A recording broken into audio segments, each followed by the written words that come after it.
хочу лишь с тобой секунды до вечности. И назад хочу лишь с тобой в дальние дали с собой. И назад вот она, любовь залетая самой заветная. Ты единственная моя заветная. Без тебя единственная жизнь. Без тебя травы клонятся, будто молятся. Я склоняюсь пред тобой, будто молятся. Я склоняюсь пред тобой. И не надо мне, и не надо мне, не надо мне судьбы другой. И не надо мне судьбы другой.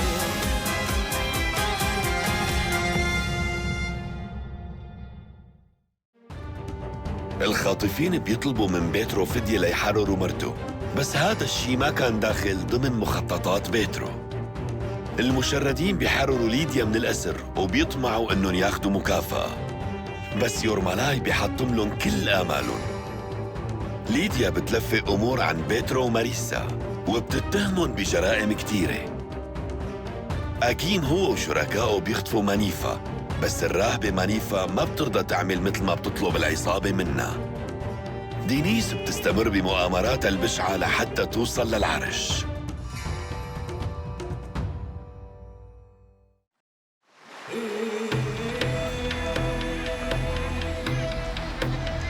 أنت أنقذت حياة اسكندر وكمان أنقذت حياتي. طلب أي شي مني وأنا رح أعطيك أي شي بتريده من اللي بملكه بهالقصر، لهيك بس قلي. يلي رح أطلبه أنا بتملكه حضرتك من غير أدنى شك. وشو هو؟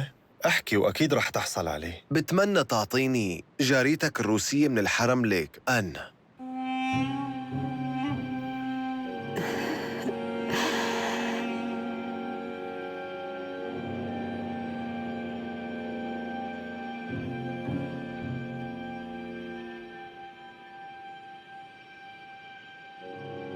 أنا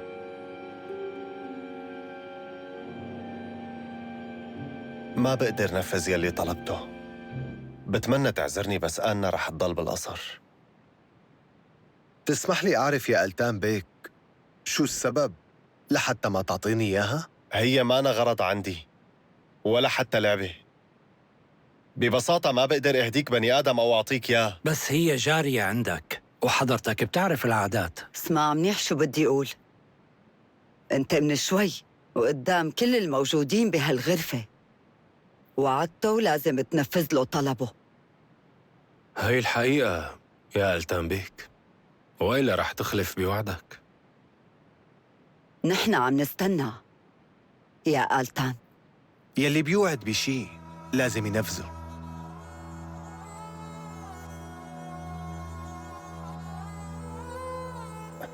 شوف، أنا مضطر أعترف إنه أنا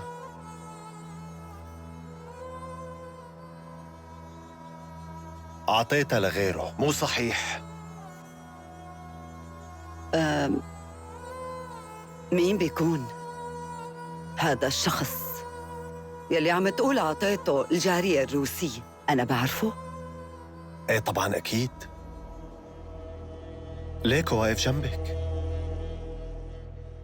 الشخص هو اسكندر.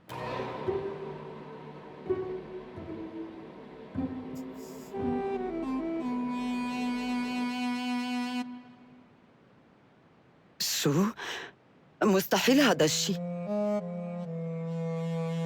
أي شيء بخص أمور الجواري لازم أول شيء يستشيروني لإلي. أنت مو من حقك تعطي الجارية لاسكندر، لأنه الاتفاق كان بيناتكم بالكلام، وعلى حسب قواعد القصر المفروض إنه أنا أعطي هذا الأمر، ما هيك؟ وليش ما بنقدر نعمل اتفاقية بس بالكلام؟ لأنه الكلام ما بنعتبره شيء رسمي. بس لو إنك إجيت لعندي وعطيتني خبر وقتها كنت سجلت هذا الشيء بالدفاتر وكان كل شيء محلول. ومشان هيك يا ألتان نحن كلنا عم نستنى هون لتوفي بوعدك باللي قلته وتعطيه الجارية.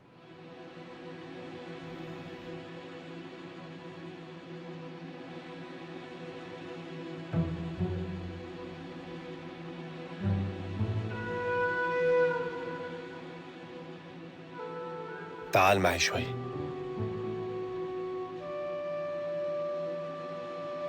ممكن تساوي أي شيء؟ اسكندر، أصيب، لازم تتراجع بطلبك. لا أبدا، رح تعطيني إياها ورح أسافر أنا وهي على روسيا، وأنت لازم تحافظ على كلمتك ولا ناوي ما توفي بالوعد. شو صار معك؟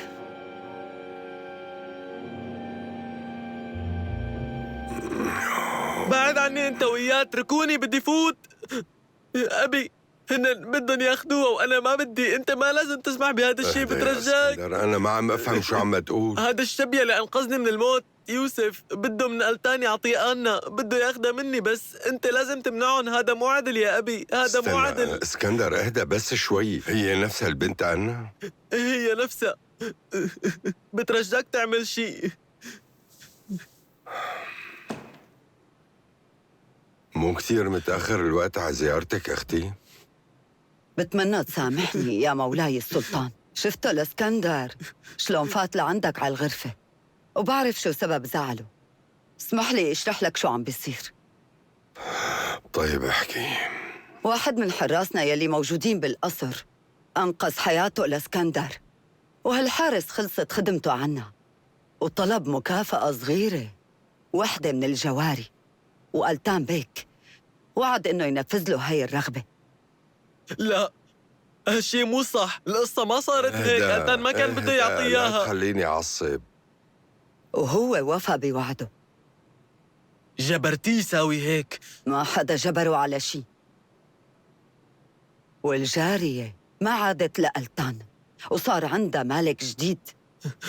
لا يا أبي، بترجاك لو سمحت ما تسمح بهالشي، لأنه مو صح. أنت لازم تمنعهم فوراً، ما تسمح لهم يا أبي، اهدى بترجاك. يا اسكندر، بلشت تخليني أعصب. تعلم تسيطر على حالك. اسمعني يا ابني، مو مشكلة إذا بياخدها. الوريث إذا وعد المفروض إنه يوفي بوعده.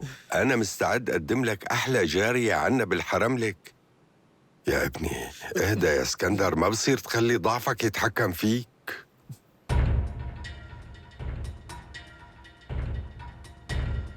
اتركوني.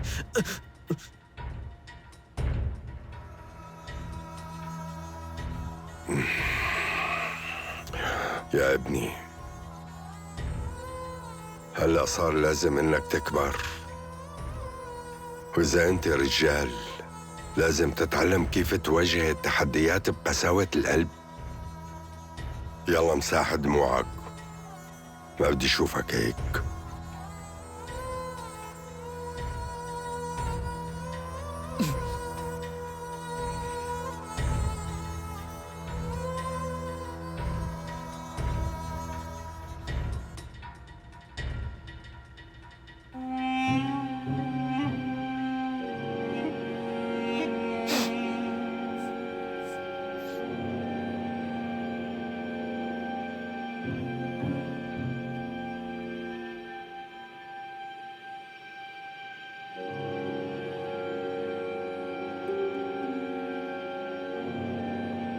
نادي لي أم خانم.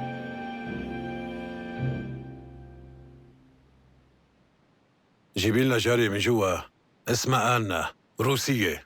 شو اللي عم تقوله؟ ما حدا عطاني هيك أمر. شو؟ هذا الأمر من وريث العرش. إذا بدك فيك تروحي لعنده وتعرفي كل شيء.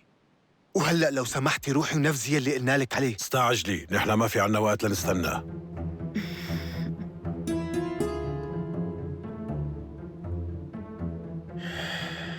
تعالي معي على الساكت. وليش لازم اسكت؟ سحبتني من تختي وجبتني ما بعرف ليش. انت شو عم تعمل؟ عم حاول صلح خطأي. وشو هذا الخطأ؟ شو صار معها؟ ليش هيك طولت؟ ما بتعرف إنه النسوان بيطولوا لما بيجهزوا حالهم؟ ايه، وينها؟ أنا كتير دورت، ما وبعدين بعرف وين بتكون موجودة، وما حدا شافها من بنات الحرم لك أو حتى إنه لمحها. معناها روحي دوري عليها وجيبيها لعندي. بدي تنخلق قدامي. تحركي. رح أروح. يا خانم السلطان طلب انه هلأ تروحي لعنده ضروري وبسرعة. عن إذنكم.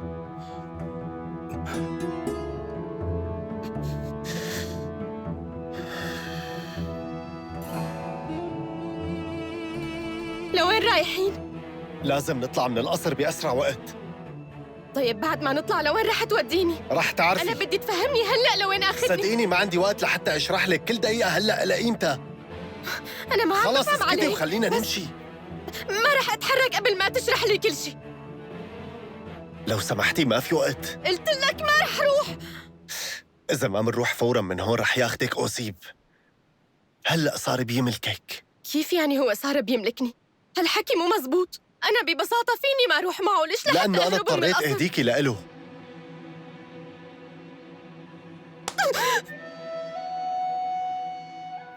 هالتصرف رح تتحاسبي عليه. بأكد لك إنه كان عندي أسبابي، بعدين رح أشرح لك كل شيء، بس هلأ خلينا نروح يلا. ألتان بيك، كتير منيح إنك جبت الجارية بنفسك، ما اضطريت تدور عليها. بتشكرك. تعي معي، عم يستنوكي. ما بدي روح على أي مكان. لا تخليني ناديلن. لو سمحتي دينيس خانم، نحن كنا عم نحكي وحضرتك تدخلتي وقطعتينا. بس أنا بظن إنكن خلصتوا حكي. ألتان بيك، بدي أنصحك تحط شي مرهم على خدك، في بقعة حمرا كأنها ضربة كف. هذا هو مالكك الجديد يوسف. يلا خدها، هي جاريتك. تعي. بعد عني. لو سمحت اربط لها ايديها شريف باشا. أنت ليش عم تقاومي؟ أنا ما بدي أذيكي، رح ننبسط سوا. أنت واحد واطي، ماني طايقة أشوفك. فيك تاخدها. ألتان، لا تخليهم خدها بسرعة، ياخذوني. صار في ضجة كتير هون شريف باشا.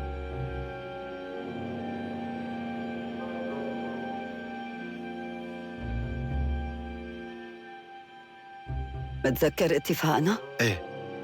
لازم تستعجل وتاخدها على روسيا فوراً، وإذا ما رحت رح أرجعك على السجن. شو هاد؟ إذا شربوا بيهدى؟ إيه. هذا منوم، أول ما يشربه رح ينام وبتهدى أعصابه.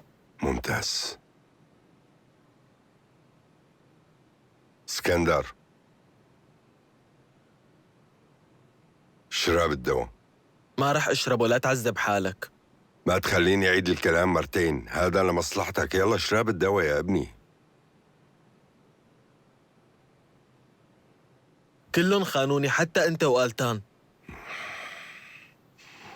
رح نحكي بهالموضوع بعدين.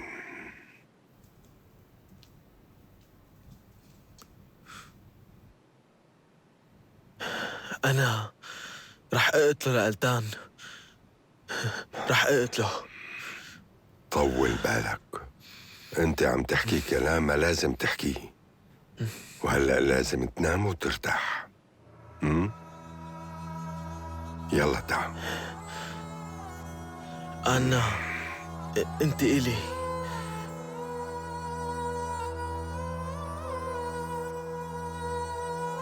أنا رح أنقذك يا آنا. خلص روق يا ابني، يلا نام.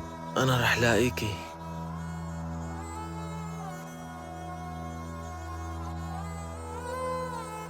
وديه على تخته،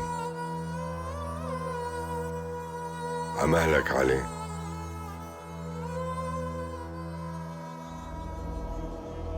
لا تنسى تقفل غرفته.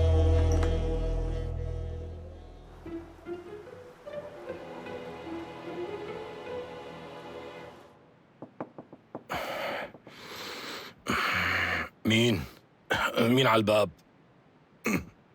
افتح، هذا أنا أوسيب. مين؟ أوسيب.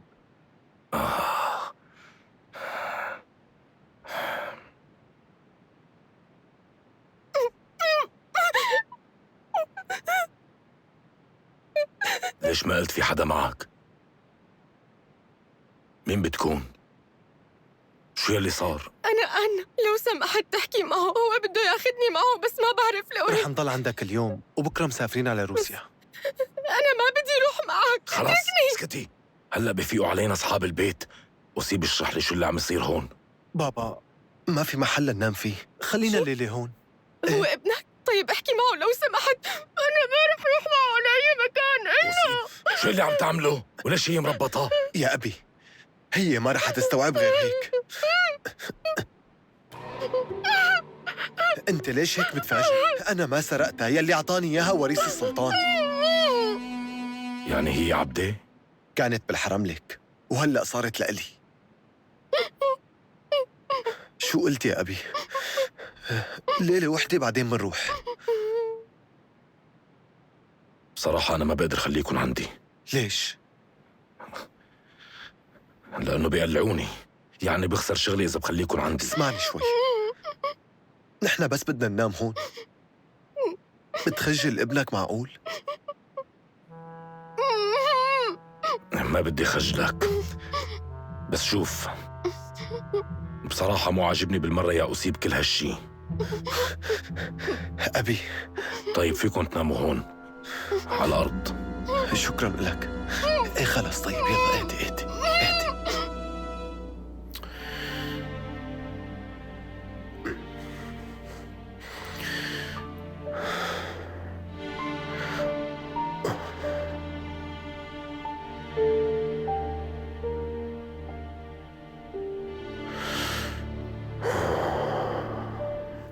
ما رح تنامي؟ حربتك مشان ما تهربي. هيك هلأ بنام مرتاح.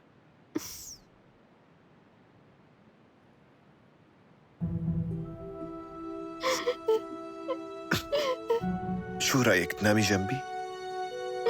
هلأ بتبردي هون. هذا اللي خايف منه. البيج؟ لسه ما بنعرف. مين على الباب؟ أبي افتح الباب، هذا أنا. يلا فوت. أوسيب أنت شو عم تعمل هون؟ ما في عندهم محل تاني يناموا فيه. بكرة رح يسافروا. وأنت شو؟ كمان ما عندك بيت؟ لا، الصغيرة مريضة، يمكن بطنها عم يوجعها، لهيك بدي تشربها من الزهورات تبعها. هلا رح أعمل لها هذا. خلاص اسكتي.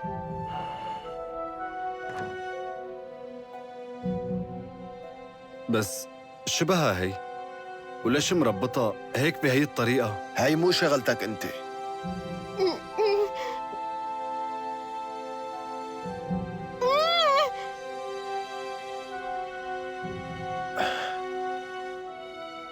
تصبح على خير أنت وياها.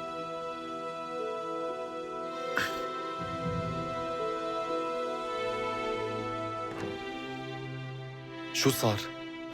كل شي منيح. ايه تمام.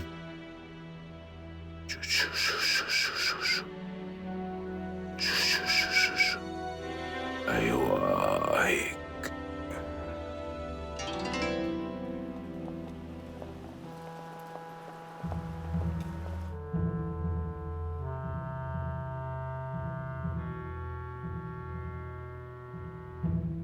رومان يلا قوم.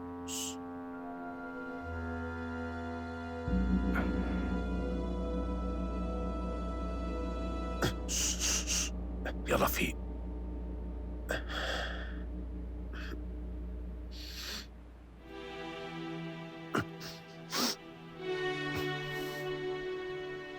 اسمعوا يا أولاد، أنا بدي أحكي معكم بموضوع جدي.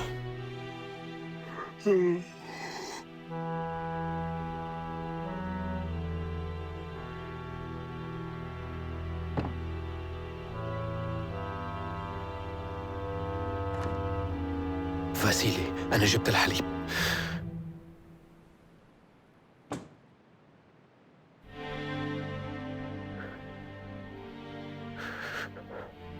أنا اهدي. شو صاير معك؟ فيودور، هذا ابنك اللي نايم على التخت. مو ولد، أكسانة جابت بنت. لكن شو رح تعمل؟ يلا خدها واهرب فيها بسرعة فيودور، يلا. هدي، نحن أكيد رح نهرب، ورح نلاقيها برأكسانا. أي إبر هذه هي عايشة حتى كانت بالحرم لك وعم تدور على بنتها. كيف؟ بتمنى تكونوا فهمتوا يلي قلته.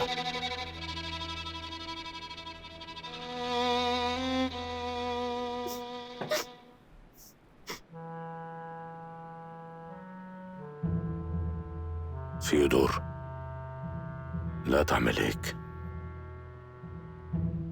هي البنت هدية من وريث السلطان. رح تأذي حالك وتأذيها معك.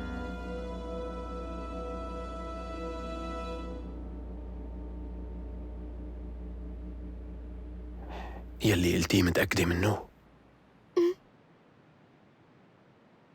روح فيودور، أنا رح كون منيحة.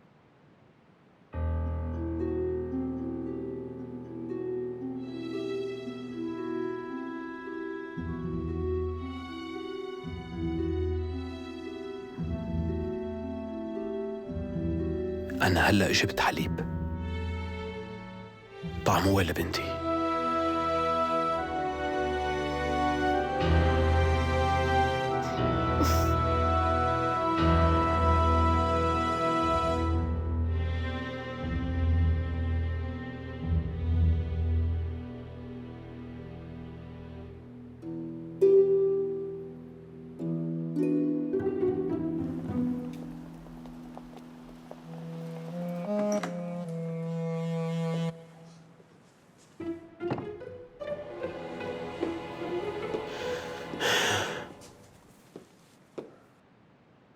بدك تضل هيك؟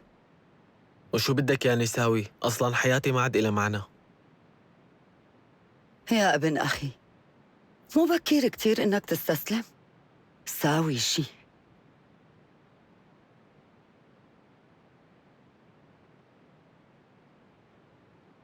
شو قصدك بهالحكي؟ شو سمعت أنت؟ ساوي شي. رجع آنا. هلأ أنت اللي عم تقولي لي هيك؟ إيه، لأنه مو هاين علي يشوفك بهالوضع. لا تكوني عم تضحكي علي. أنا ما رح أقدر خليك تصدقني، بس إذا بتسمع من عمتك، أنا ساويت لك خطة. قل لك إياها؟ يعني أنا بقدر رجع آنا؟ هالشي بيعتمد عليك أنت وشو رح تتصرف. بدك تسمع؟ إيه أكيد.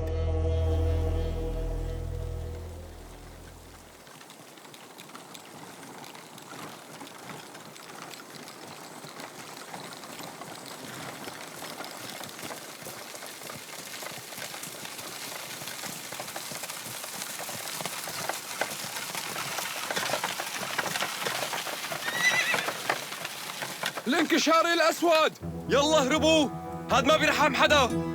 يلا تعي بسرعة.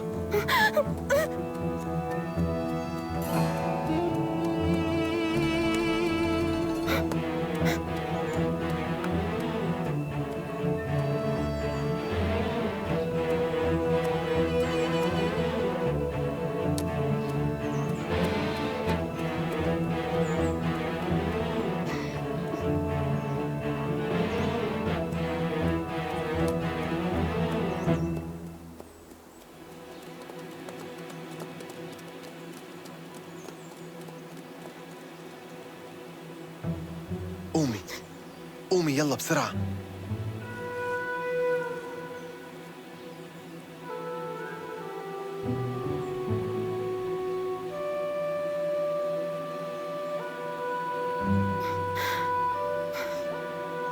منيح نفدنا هالمرة. يلا عادي.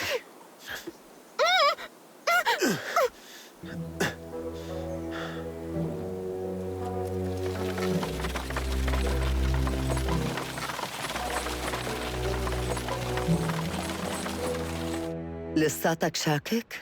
طيب مو أحسن إذا بنحكي مع ألتان؟ وليش؟ لأنه هو بيساعدني. أنا ما بعتقد إنه لازم نخبر ألتان. هو بيعتبرك مجرد ولد. لا مو صح هالكلام، أنا وهو رفقات، دائما هيك بيقول لي. يا ابني، ما لهم أي علاقة ببعضهم. أنا متأكدة إذا أنت بتخبر ألتان هو رح يخبر أبوك بكل شي. بس هي اسمها خيانة. لا، بس هو رح يتصرف لمصلحتك. أنت بنظره ولد، ورح يحاول يحميك من إنك تتهور لأنه هو بخاف عليك. بس أنت من حقك تعمل يلي بتشوفه مناسب. ما بعرف إذا رح أقدر أنجح. رح تنجح. في عندك كل شي يا اسكندر، الرغبة، الذكاء، الشجاعة والحب. لازم توثق بنفسك. ماشي؟ شكراً كتير عمتي. واثقة رح توصل.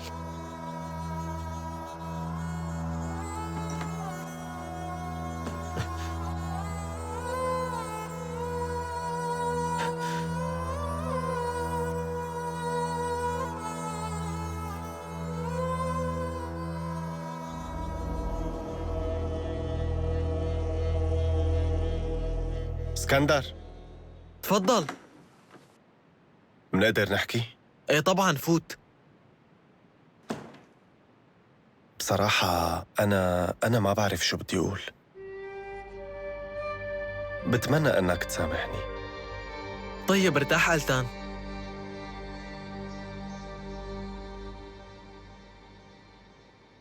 أنا فكرت بهذا الموضوع. بصراحة أول شيء أنا كتير كنت زعلان منك. هاد يلي متوقعه. بس أنا هلأ ما عدت زعلان. الشيء اللي عملته كان غصب عنك ومو بإيدك. بس كان لازم أخذ قرار تاني. لا خلص، ما عاد في داعي نحكي بهالموضوع. اسكندر، أنا دورت عليها بس للأسف ما قدرت لاقيها. إذا بدك بلغي العرس. ليش بقى؟ صعب إني انبسط وأنت زعلان. ما في داعي تعمل هيك. شو رح يتغير؟ ألتان هاد عرسك ولازم تنبسط فيه.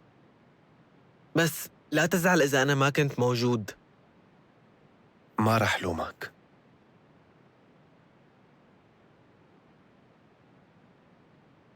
ألتان، بدي أسألك، هلأ أنت بتعتبرني شاب ولا لساتني ولد؟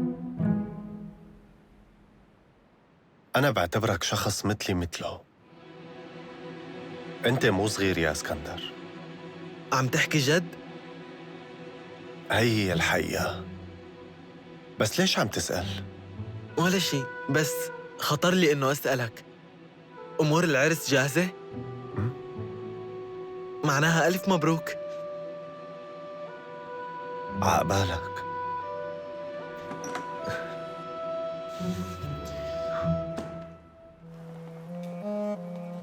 شو هذا اللي عم يصير معنا؟ مشاكل وين ما كان. الخادم اختفى. هذا يلي اشتريته لحتى يحرس أيغول الروسي، أكيد هرب ورجع لهنيك، وأنا اشتريته بمبلغ كتير كبير. وينه فيودور؟ ليش مانو عم يحرسني؟ أيغول طولي بالك، لا تقلقي، رح يلاقوه. وإمتى هن رح يلاقوه؟ أول ما يرجعوه لهون أنا رح أمر إنه ينجلد. أنا يلي بيهمني تلاقوه اليوم. أنا بدي خادمي بأسرع وقت. أيغول حبيبتي، اليوم عرسك، لازم تكوني هادية ورايقة. إذا عصبتي أكيد هالشي رح ينعكس على وجهك، وبيوم عرسك لازم تكوني بأحلى شكل، ما هيك؟ بعد إذنك اسمح لي أحكي يا بك. يمكن بدك الخادم لحتى يرافقك أنت ورايحة على القصر. أنا ما عندي أي مشكلة إني يكون محل خادمك وصلك بذات هذا أحسن حل. رح يكون عندك مرافق جيد ومحترم. روح قبل ما يتجهز حالك. حاضر. أبي أنا مو مشان هالشي، أنا كنت بدي أطلب منه يجيب لي شغلة. شو هي؟ أنا ما بدي أقول لك شو هي. طيب وأنا كيف بدي أفهم شو طلبك؟ يعني ما حدا فيه يجيب لك الشغلة غير هذا الخادم الروسي تبعك؟ شو صار فاسيلي، دورتوا عليه؟ دورنا بكل مكان، على الأغلب هو هرب. يعني خادمي هرب؟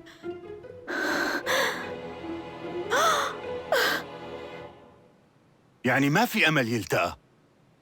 أنا قلت لك ما في داعي توثق بهذا الروسي فيودور، لأنه هيك أشخاص ما لهم أمان. أنا سعيد بوجودك يا خانم، بس شو سبب هالزيارة؟ بدي إياك تشتري من عند اللحام قلب دجاجة يكون تازة.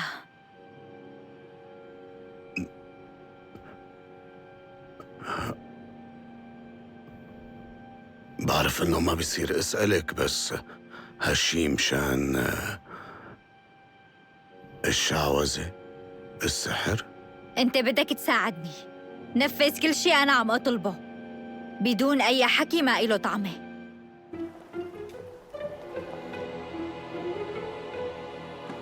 تفضلوا لهون، استنوا لحتى ينادوا لكم. لحظة، شو هاد؟ هي بدلة العرس تبع ولي العهد. وديها. اوه دكتورة ام، جيتي بوقتك. بدك مساعدة؟ المفروض تعملي للعروس فحص طبي تاني بخصوص العذرية. بعد شوي العرس، معقول أعمله بهيك يوم؟ دينيس خانم هيك بدها. طقوس الزواج بهيك حالات حساسة مسموحة. موافقة، أنا رح أعمله مثل ما أمرت. تمام.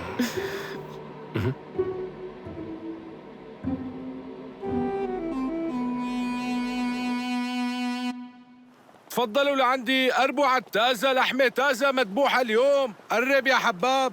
تفضل يا سيد، لحم تازة، في غنم وفي دجاج إذا بدك. يعطيك العافية، بدي أسألك، بلاقي عندك قلب دجاجة؟ طبعا في. قديش أوزن لك؟ لا، ما في داعي توزن لي كمية كبيرة، بدي واحد قلب دجاجة بس. معناها ببيت حضرتك عم بيحضروا لعرس. مين بدها تتزوج؟ بنتك ولا أختك؟ أها، وأنت كيف عرفت هالشي؟ بيجوا لعنا كتير مشان قلب الدجاجة، بس على الأغلب اللي بيجوا هنن النسوان. عادي، نحن متعودين. لازم تكون جاهزة للعرس. حضرتك رجال محترم، وقلت لحالي أب مهتم بسمعة بنته. يعني اليوم في عندكم عرس يا بيك؟ أنا ما بعرف ليش بدهم هذا القلب، الخانم طلبت مني اشتري قلب دجاجة مشان هيك اجيت لعندك. تكرم ولا يهمك، عادي، هاي القلب رح أعطيك إياه. يلا. بفهم من كلامك إنه الخانم بنت مانا قليلة. ولك أنت كتير بتاخد وبتعطي روح لعند حدا تاني غيرك؟ لك لا يا بيك، شو هاد اللي عم بتقوله؟ تعرف القلب لشو؟ قلب الدجاجة بياخدوه لحتى العروس تقدر إنها تخبي العيب يلي عاملته قبل العرس. على فكرة أنا عرفتك، أنت بتخدم ببيت باشكورت بيك، بشوفك لما بتطلع من هنيك. أنت غلطان، أنا بخدم ببيت تاني. مزبوط، باشكورت بيك اليوم بده يزوج بنته لوريث السلطان ألتان، لهيك أنت بدك قلب الدجاجة. يا بيك ليش ما أخذت قلب الدجاجة؟ طالعة بتجنني يا خانم، أنا متأكدة إنه الوريث أول ما يشوفك رح يوقع بحبك. من زمان وقع بحبي. يا خانم، أنا بعتذر عن هالشي، بس مضطرة أعمل لك فحص طبي اليوم قبل العرس.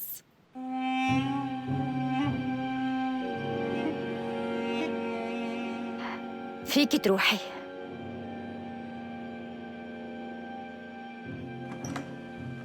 وشو هذا الفحص كمان؟ من فترة أنا سويت لك فحص العذرية، ما بتتذكري؟ عملته من قبل وانتي قلتيها. ليش هيك معلقين عليه؟ ليش لا أعمله مرة تانية؟ أنا ما إلي علاقة، هنن طلبوا مني. ممكن تتفضلي معي؟ وحضرتك ما فكرتي إنه هذا الشيء عيب يصير؟ مزبوط، بس القرار مو بإيدي. طيب ماشي، رح أعمله. شبك بعرف روح لحالي لهنيك.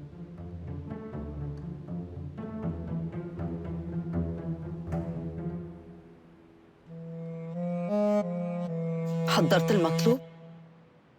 ايه، أنا اهتميت بكل شيء، ما في داعي تقلقي. اعتمادي كله عليك وواثقة فيك. أكيد هالعرس رح يضلوا متذكرينه، هاد وعد مني. كيف طالع اليوم؟ بتجنني.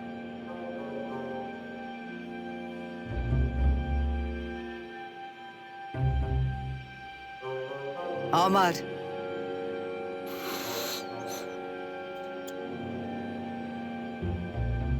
هون يا دكتور راح يكون المكان اللي راح تشتغل فيه. خذ راحتك وتعرف عليه على مهلك.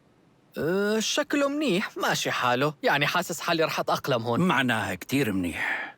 بعتذر بس ما بقدر طول أكتر من هيك. اليوم نحن عنا مناسبة عرس الوريث، وحضرتك بتعرف عنا كتير شغل. طيب ماشي، شكراً إلك.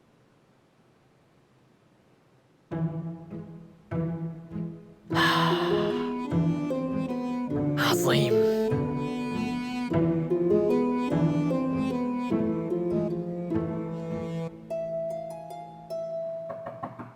تفضل.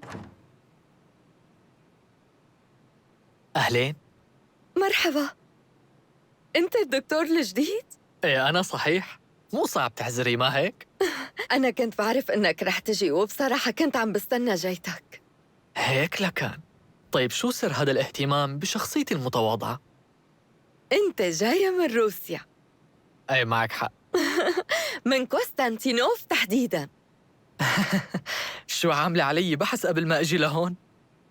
ممكن أعرف مين حضرتك؟ واسمك بيكون إيميل ليفنتال، ما هيك؟ مو مزبوط. كل شي بلش بشكل منيح، بس اسمعي، أنا ما إلي علاقة بهذا المحتال يلي ذكرتي اسمه. أنا اسمي هو ماديست شوتاف. أنت كيف قدرتي تخرطي بيني وبين ليفنتال هاد؟ معناها بقسطنطينوف في أكثر من دكتور؟ فيكي تقولي إنه كان فيا بس 2، واحد عالي المستوى ومختص، والتاني شخص منافق. وهلأ ضل هنيك واحد، ما أكيد عرفتي مين. اعذريني بس حضرتك ما جاوبتيني. مين أنت وليش عم تسألي هالأسئلة؟ أعذرني، إما ليفنتال زميلتك هون. ليفنتال؟ إيه. يعني إيميل ليفنتال؟ بيكون عمي. أنا فكرت إنه هو اللي بده يجي من قسطنطينوف. يعني أنا وياكي زملاء. إيه، ومبين كمان إنه رح نشتغل هون مع بعض. هو يقول عيوني مو مصدقة كل هذا الجمال. كتير طالعة حلوة بهذا الفستان. ما شفته لقبل مين؟ لا، شو بدك فيه؟ أنا بقدر ساعدك محله. أنا لازم أتخبى يا عمر. بدك تتخبي؟ وشو مشان عرسك؟ أنا بدي أقعد بشي مكان بس لبين ما يبلشوا، لأنه هي الألمانية ما عم تتركني بحالي. دكتورة إيما. إيه، رجعت تلاحقني مشان إجراءاتها اللي بلا طعمة. ساعدني يا عمر، ما عندي حدا تاني ألجأ له. طيب.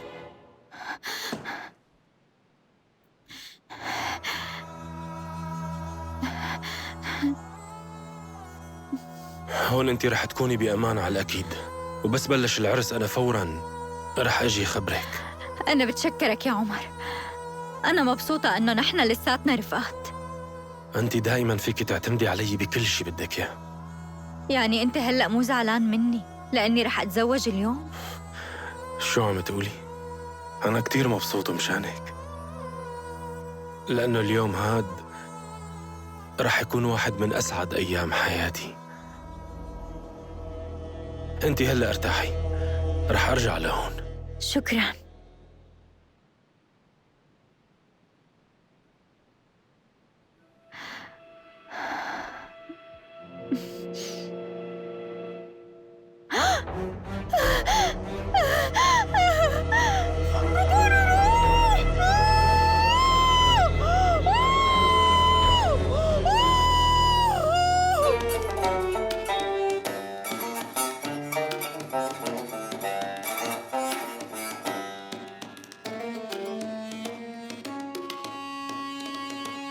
بين بنتك يا بشكور تاخد وقت لتجهز حالها. ايه يا مولانا السلطان، بتعطي وقت كتير كبير للاهتمام بنفسها. ايه بس هالعادة مو سيئة، نحن على شو منحب النسوان مو على جمالهم؟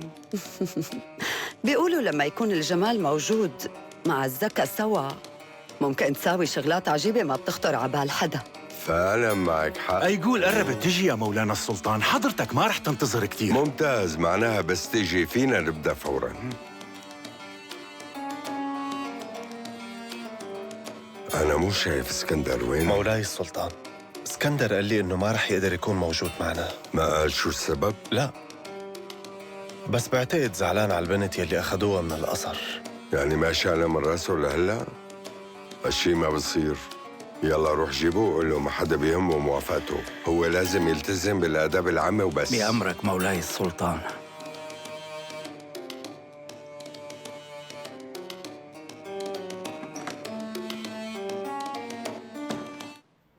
وهيك وبهالشغلة يلي عملتها أنا خلال شهر قدرت وقفه على رجليه. هو صحيح ضل عنده شوية ندبات، بس هذا الشيء كتير طبيعي.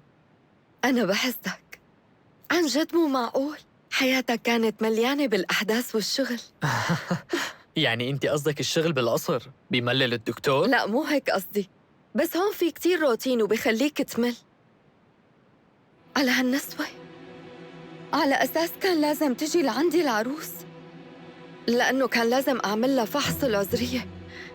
وشو هالعادات البربرية؟ هون لسه رح تشوف العجايب. اعذرني لو سمحت، أنا لازم روح فورا، وإذا ما بلاقيه رح تصير مشكلة كبيرة.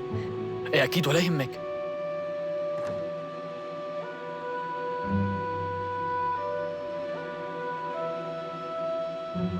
دكتورة إما، وين يقول؟ هلأ من شوي راحت. وكيف كان الفحص؟ كل شيء تمام؟ ممتاز. معناها أنا رح أروح، لأنه المراسم لازم تبدأ والعروس تأخرت كتير. قولي لي دكتورة، هي إمتى راحت من عندك؟ إيه راحت من كم دقيقة مو أكتر. منيحة كتير، معناها أكيد بتكون صارت بالصالة. أكيد.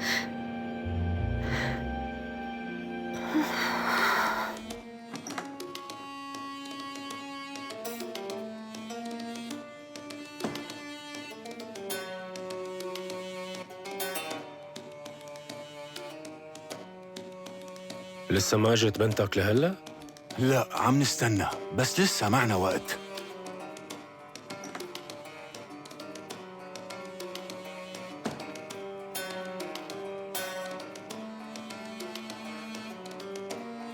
مولاي السلطان، أنا كنت بغرفة اسكندر.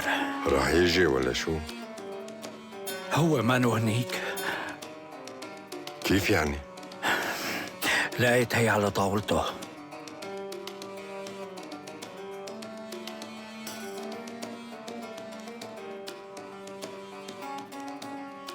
هو سافر على روسيا؟